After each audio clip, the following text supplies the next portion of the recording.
So this video is going to be showing you guys how I'm going to make the new J7 docks.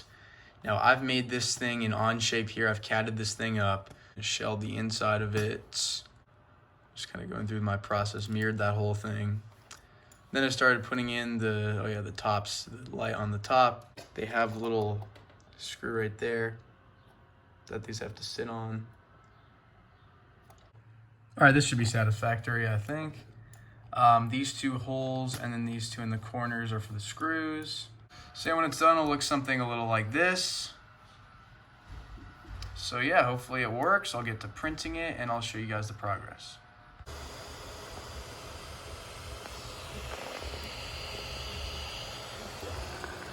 So will this work?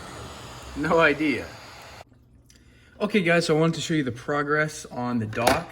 This is an official iRobot dock that I disassembled. I took off the IR sensors on the top and I was able to slot the adapter in. It's a really nice fit. And that whole adapter kind of just holds this board in place, which is really nice. I'm definitely need to find a better way to secure it. But obviously since this is the first prototype, that's not a huge deal right now.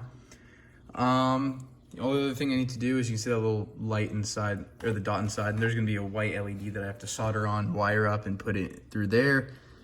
Still has the original green one right now. But before I do that, I just wanna make sure that it works, and I'll show you guys how I'm gonna add the QR code as well. That'll be pretty fun to do.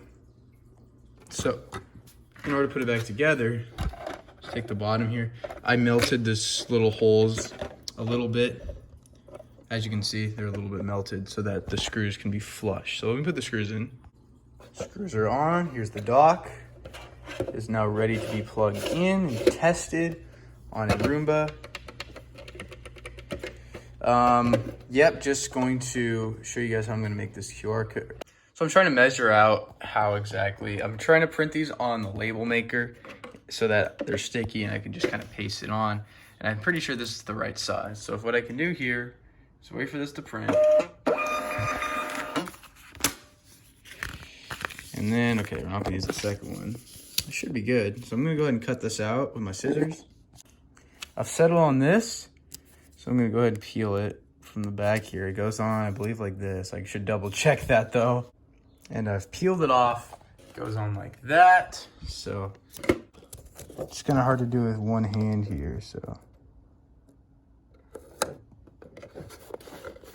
Not the perfect job, but I just want to see if that works. If all else fails, I can put a new one on. But if it's perfectly in the little area that I cut out for it.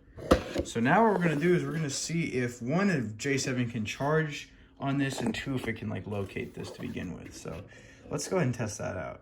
I plugged it in. It appears to be working, as you can see there. And now we're going to see if the J7 can dock on it.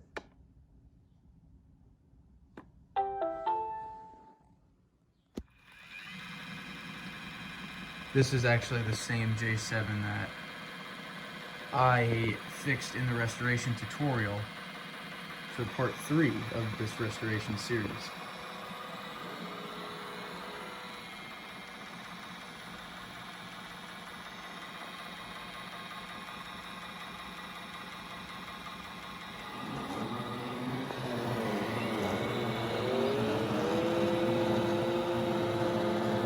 Going in at a bit of an angle. I think that's just because of how I have the QR code set up.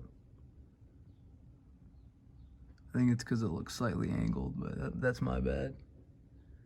I don't know if it did it or not because it, oh sick, it did. So it docked, it is charging. I would hope it's charging. It's the original iRobot dock. I'm gonna go ahead and plug in the other dock that I had next to it. So now I can actually run a cleaning cycle on one of these, which is really nice. But that's really good to know that this actually worked. It'll actually dock on the charging station. And I still got to do some CAD, some updates on it to make sure that it's working good. And make sure that, you know, there's some like little things that I want to fix in the CAD. But other than that, it worked great. I'm really happy with it. And yeah.